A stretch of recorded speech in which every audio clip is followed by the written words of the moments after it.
नमस्कार जोहार दोस्तों। एसपी हिस्ट्री क्लासेस में आप सभी का स्वागत है। और मैं आज से इतिहास यानी कि हिस्ट्री का जो है पूरा थ्योरी कराने वाला हूँ।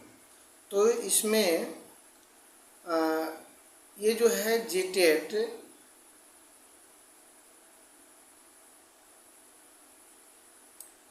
2024 में जो फॉर्म निकला है यानी कि झारखंड शिक्षक पात्रता परीक्षा का, इसका कोई सिलेबस नहीं दिया गया है, लेकिन उस नोटिफिकेशन में मेंशन किया गया है कि 11th 12th और ग्रेजुएशन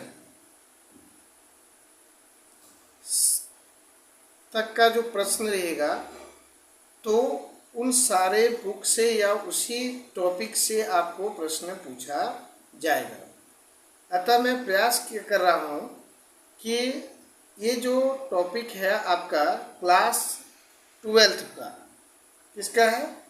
क्लास 12th का जो हिस्ट्री पेपर है, 12th का हिस्ट्री का पेपर में, उसमें से पहला जो टॉपिक है ईट मानके से जो कुछ प्रश्न है, उसी में आपका पहला है हड़प्पा सभ्यता के बारे में। तो चलिए सबसे पहले मैं हड़प्पा सभ्यता का कुछ सामान्य परिचय कराता हूँ। क्या है परिचय और कैसे आप लोगों को पढ़ना है, जो प्रश्न यहीं से आ सकता है और आएगा ही। तो सबसे पहले हड़प्पा सभ्यता का क्या देखते हैं, परिचय। हड़प्पा सभ्यता के बारे में थोड़ा सा जानता हूँ। पहला पॉइंट मैंने बनाया है, देखिए कि भारत का इतिहास सिंधु घाटी सभ्यता से प्रारंभ होता है। कहाँ से प्रारंभ होता है? तो सिंधु घाटी सभ्यता से, यानी हम हड़प्पा सभ्यता के नाम से भी जानते हैं। यानी कि सिंधु घाटी सभ्यता जो है, सिंधु घाटी सभ्यता को हड़प्पा सभ्यता भी कहा जाता है। क्या कहा जाता है? हड़प्पा सभ्यता। ये ऐसा क्यों कहा गया है ये भी मैं बताऊंगा, क्योंकि सबसे पहले जो खोज हुआ था वह हड़प्पा नामक स्थान पर ही हुआ था, इसलिए इसे हड़प्पा सभ्यता के नाम से जाना जाता है। इसकी खोज के बारे में अलग अलग विद्वानों का अलग अलग मत है, और इस मत के बारे में खोज के बारे में अगला टॉपिक पर सारा डिटेल्स बनाए हैं, उस पर मैं चर्चा करूंगा। लेकिन सामान्यतः बात है कि जब 1856 ईस्वी में रेलवे का जब विकास हुआ था, और उसी समय आपका पाकिस्तान के दो जगह, एक था आपका कराची और लाहौर के बीच में जब रेल लाइन की विस्तार हो रही थी, उसी समय उस टीले को खोदा गया, और खोदने के बाद वहाँ से ईंट की प्राप्ति हुई है। और उसके बाद से यह पता चला कि भारत में आपका वैदिक सभ्यता से पूर्व भी कोई सभ्यता थी, और इससे पूर्व यानी कि 20वीं शताब्दी से पूर्व भी लोगों को यह अवधारणा था कि सिकंदर के आगमन से पूर्व यानी कि 356 ईस्वी से पूर्व कोई सभ्यता थी ही नहीं, और उसके बाद कौन सी सभ्यता माना है? वैदिक सभ्यता। लेकिन उससे पूर्व जो सभ्यता था उसको कौन सभ्यता के नाम से जानते हैं? सिंधु घाटी सभ्यता या हड़प्पा सभ्यता के नाम से जाना जाता है। देखिए सिंधु यानी कि इतिहास में सिंधु घाटी सभ्यता का प्रारंभ होते हैं, इसे हम हड़प्पा सभ्यता के नाम से जानते हैं। चलिए दूसरा पॉइंट में है कि यह सभ्यता लगभग 2500 ईसा पूर्व दक्षिण एशिया के पश्चिमी भाग में फैली हुई थी, जो कि वर्तमान में पाकिस्तान तथा पश्चिमी भारत के नाम से जाना जाता है। मतलब ये कहता है कि इसका समय बताया है कि 2500 ईसा पूर्व में दक्षिण एशिया के पश्चिम भाग, यानी कि दक्षिण एशिया जो है वो दक्षिण एशिया के पश्चिम भाग में फैला हुआ है, यानी अभी वर्तमान में कहाँ कर रहा है, पाकिस्तान। जैसे हम एक मैप अगर बनाते हैं,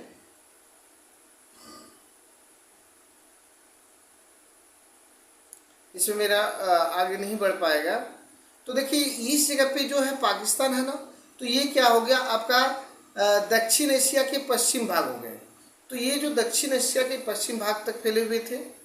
अगला पॉइंट है कि सिंधु घाटी सभ्यता मिस्र, मेसोपोटामिया, भारत, चीन के 4 सबसे बड़े प्राचीन नगरीय सभ्यताओं में से भी एक उन्नत थी। यानी कि सिंधु घाटी सभ्यता की तुलना अगर करते हैं, कहाँ से, मिस्र की सभ्यता से, मेसोपोटामिया की सभ्यता से, भारत और चीन के जो 4 प्रमुख नगरीय सभ्यता थी, उनमें सबसे अच्छा और सबसे महत्वपूर्ण था सिंधु घाटी सभ्यता। अगला है कि 1920 ईस्वी में भारतीय पुरातत्व विभाग के द्वारा किए गए सिंधु घाटी के उत्खनन से प्राप्त अवशेषों से हड़प्पा तथा मोहनजोदड़ो जैसे 2 प्राचीन नगरों की खोज हुई थी। और ये हड़प्पा तथा मोहनजोदड़ो जो है, इसको पिगट महोदय में क्या कहा गया है, पिगट महोदय ने इसे जुड़वा राजधानी कहा है। इसको क्या कहा है, पिगट महोदय ने इसको क्या कहा है, जुड़वा राजधानी कहा है। चलिए आगे, जैसे कि यहाँ आप देख पा रहे होंगे, कहता है कि भारतीय पुरातत्व विभाग के तत्कालीन डायरेक्टर जनरल जॉन मार्शल ने सन 1924 में सिंधु घाटी में एक नई सभ्यता की खोज की थी। देखिए कि खोज की घोषणा की किसने, तो जॉन मार्शल ने। कब, 1924 में। यानी कि 2 पुरातत्व विद्वान जो थे हम लोगों का सिंधु घाटी सभ्यता खोजने में, वह दयाराम साहनी और रखालदास बनर्जी थे। उसके बाद 1924 में एक डायरेक्टर थे जिसका नाम था जॉन मार्शल ने 1924 में सिंधु घाटी सभ्यता की एक नई सभ्यता की खोज की घोषणा की थी। तो ये इसका सामान्य परिचय था। और हम लोग अब इसके बारे में देखेंगे कुछ कि कौन से स्थल की खोज कब हुई और खोज करने वाले कौन थे, यहाँ से हम लोग देखेंगे। ये बहुत ही महत्वपूर्ण है। कहता कि हड़प्पा सभ्यता के महत्वपूर्ण स्थल, हड़प्पा सभ्यता जो है इसके महत्वपूर्ण स्थल के बारे में, और स्थल है, खोजकर्ता है, अवस्थिति और महत्वपूर्ण खोज। मतलब जैसे हड़प्पा है, ठीक है, स्थल का नाम क्या है, हड़प्पा। और हड़प्पा सभ्यता की खोज किसने की थी, तो दयाराम साहनी ने की थी। और ये कब हुआ था, तो 1921 में। कब हुआ था, 1921 में। इसको याद रखना है, यही से क्वेश्चन बनेगा आपका। कहता है कि हड़प्पा सभ्यता की खोज कब हुई थी, 1921 में। किसने किया था, तो दयाराम साहनी ने। इसका स्थिति मतलब ये हड़प्पा कहाँ स्थित है, तो पाकिस्तान के पंजाब प्रांत में मोंटगोमरी जिले में। कहाँ है, मोंटगोमरी जिले में है। और किस नदी के किनारे, तो रावी नदी के तट पर स्थित है। अब यहाँ से क्या क्या मिला है, यहाँ से क्या क्या मिला है, इसके बारे में आपको देखना है। तो देखिए यहाँ से जो है मनुष्य के शरीर की बलुआहा पत्थर की बनी मूर्तियाँ मिली है, अन्नागार मिला है और बैलगाड़ी मिला है। हड़प्पा से 3 महत्वपूर्ण खोज हुआ है। मनुष्य की जो शरीर की बलुआहा पत्थर की बनी मूर्ति, मनुष्य का शरीर जो बलुआहा पत्थर से बना हुआ मूर्ति कहाँ मिला है, तो ये मिला है आपका हड़प्पा से। और विशाल अन्नागार भी कहाँ से मिला है, हड़प्पा से मिला है। बैलगाड़ी कहाँ से प्राप्त हुआ है, तो ये भी आपका हड़प्पा से हुआ है। तो ये बहुत ही इम्पोर्टेंट चीज़ है, यहीं से क्वेश्चन बनता ही है। जैसे एक बार फिर से हम लोग देख लेंगे, फिर आगे स्थल जाएंगे। क्या था? हड़प्पा सभ्यता की खोज किसने की थी? तो दयाराम साहनी ने कब किया था? 1921 में। या वर्तमान समय में ये कहाँ स्थित है? तो पाकिस्तान के पंजाब प्रांत में मोंटगोमरी जिले और किस नदी के किनारे? रावी नदी के तट पर है। यहाँ से क्या क्या प्राप्त हुआ है? तो बलुआहा पत्थर से बने मूर्ति, यानी मनुष्य की शरीर का जो मूर्ति है, विशाल अन्नागार और बैलगाड़ी मिला है। चलिए नेक्स्ट पेज लेते हैं और देखते हैं क्या है इस पेज में। जैसे कि आप देख पा रहे होंगे,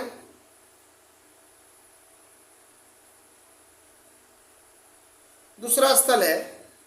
दूसरा स्थल क्या है? दूसरा स्थल है मोहनजोदड़ो।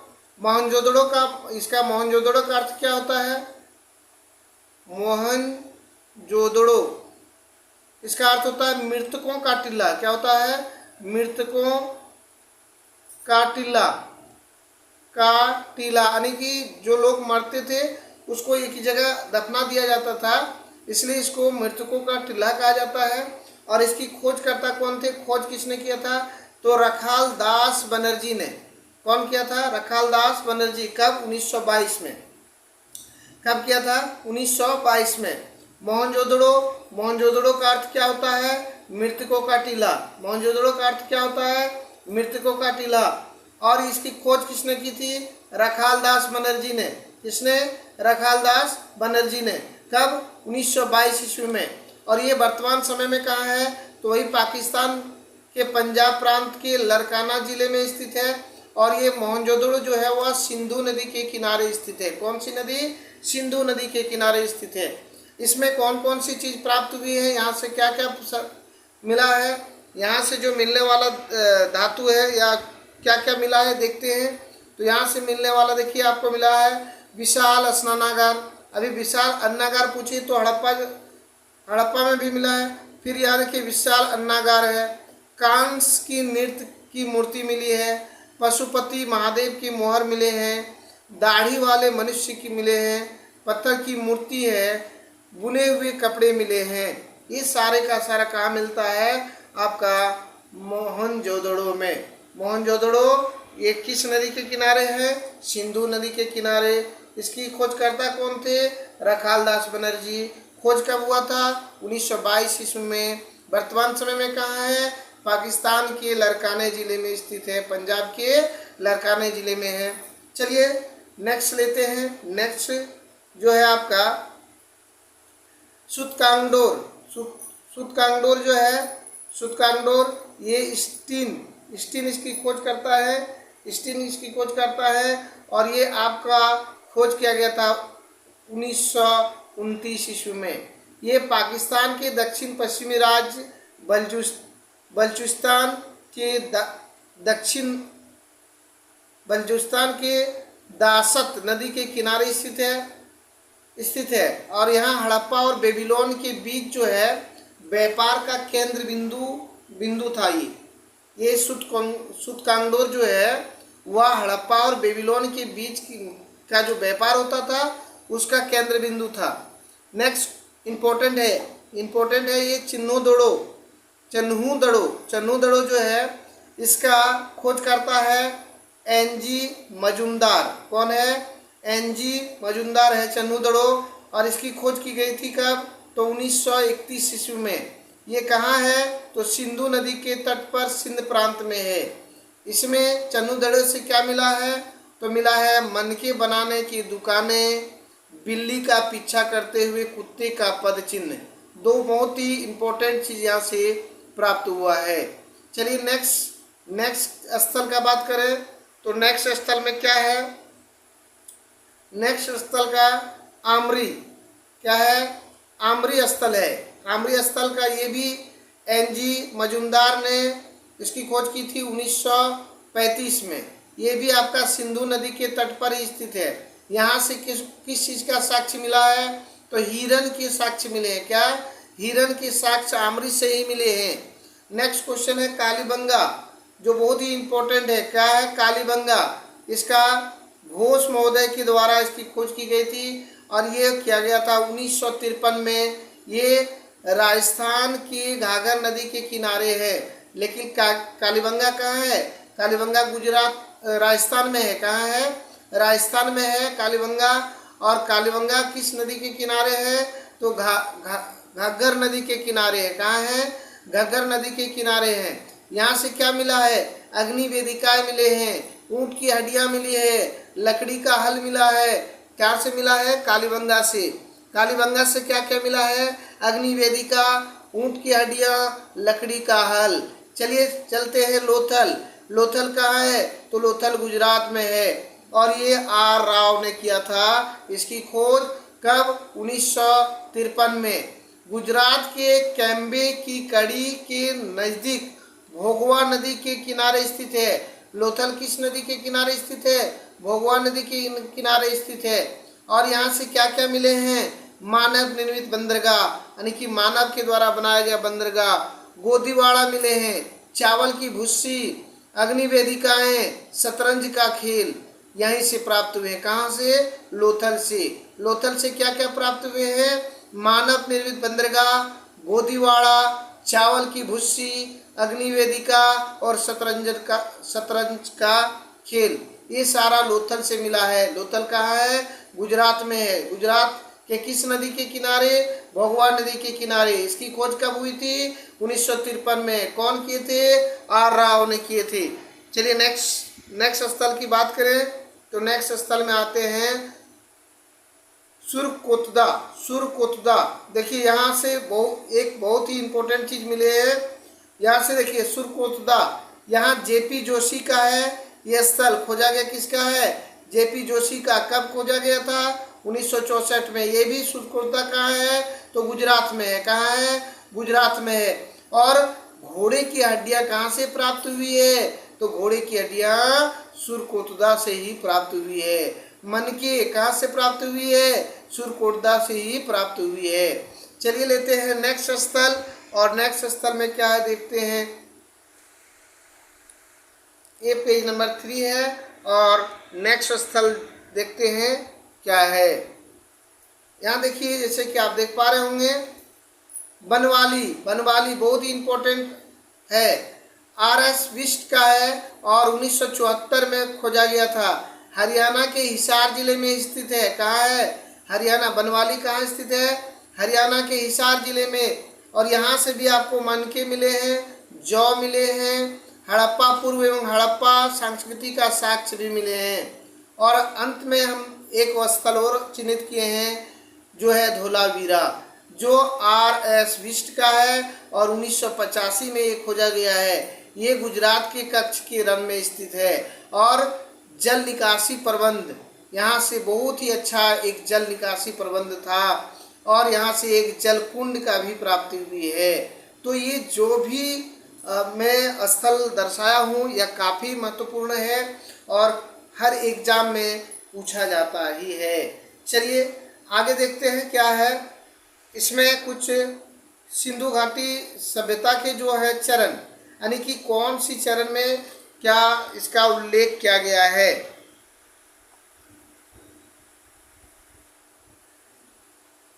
जैसे कि आप देख पा रहे होंगे इसका चरण में कि सिंधु घाटी सभ्यता के चरण, सिंधु घाटी सभ्यता के 3 चरण है। पहला चरण क्या अगर बात करें, मतलब इसमें क्या कहा गया है कि अलग अलग विद्वानों ने सिंधु घाटी सभ्यता का अलग अलग समय माना है, यानी कि अलग अलग काल में इसको विभाजित किया गया है या समय में इसको बांट दिया गया है। अब अलग अलग विद्वानों के अनुसार अगर अलग अलग समय में बांटा है तो उसके पीछे कुछ ना कुछ उसका कारण या तर्क दिया हुआ है। तो सबसे पहले हम लोग देखेंगे कि पहला चरण जो था प्रारंभिक हड़प्पा सभ्यता के बारे में। तो यहाँ प्रारंभिक हड़प्पा सभ्यता का जो समय था वह 3300 ईसा पूर्व से लेकर 2600 ईसा पूर्व तक का समय जो है इसको माना गया है प्रारंभिक हड़प्पा सभ्यता।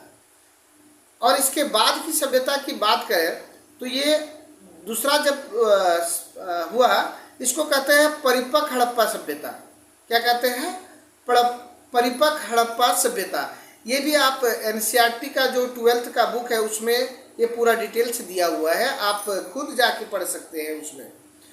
परिपक्व हड़प्पा सभ्यता जो है ये 2600 ईसा पूर्व से लेकर 1900 ईसा पूर्व तक का जो समय था इसको कहा गया है परिपक्व हड़प्पा सभ्यता।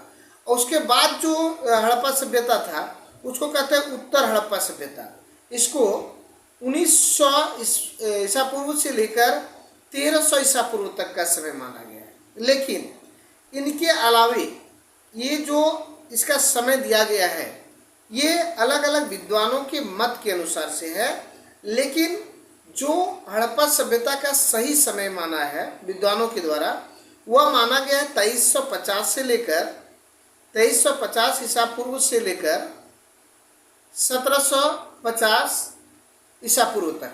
ये किसके आधार पर माना गया है?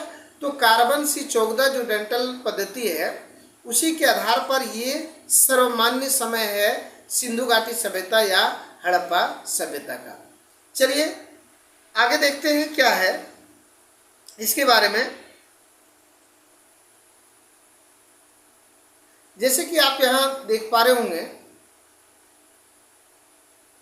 कहता है कि प्रारंभिक हड़प्पा चरण हकरा चरण से संबंधित है। ये देखिए पूछ सकता है कि प्रारंभिक हड़प्पा चरण जो है किस चरण से संबंधित है, तो ये जो हकरा चरण से संबंधित है जिसे घग्गर हकरा नदी में चिन्हित किया गया। मतलब हकरा एक नदी का नाम है और घग्गर और हकरा नदी के घाटी में जो चिन्हित किया गया है इसलिए इसको हकरा चरण के नाम से जानते हैं। दूसरा है हड़प्पाई लिपि का प्रथम उदाहरण जो है लगभग 3000 ईसा पूर्व के समय का मिलता है। चौथा में है कि इस चरण में जो है चरण की विशेषताएं एक केंद्रीय इकाई का होना तथा बढ़ते हुए नगरीय गुण थे। मतलब हड़प्पा सभ्यता कैसा था? तो नगरीय सभ्यता था, नगरीय, इसलिए इसको कहता है कि नगरीय सभ्यता की गुण थे इसमें। उसके बाद देखिए व्यापार क्षेत्र विकसित हो चुका था और खेती के साक्ष्य भी मिले हैं। उस समय मटर, तिल,